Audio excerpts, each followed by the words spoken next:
নিউমোলজিক্যাল secret আজকে আপনাদের সামনে রিভিল করব।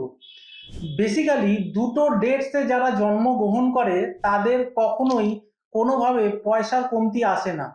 যে কোনো টাইপের মানুষকে আপনি দেখে নিন, সেই ক্ষেত্রে দেখবেন মানে দুটো ডেটস, তার মধ্যে 19 নম্বর হচ্ছে রবি এবং মঙ্গলের নাম্বার।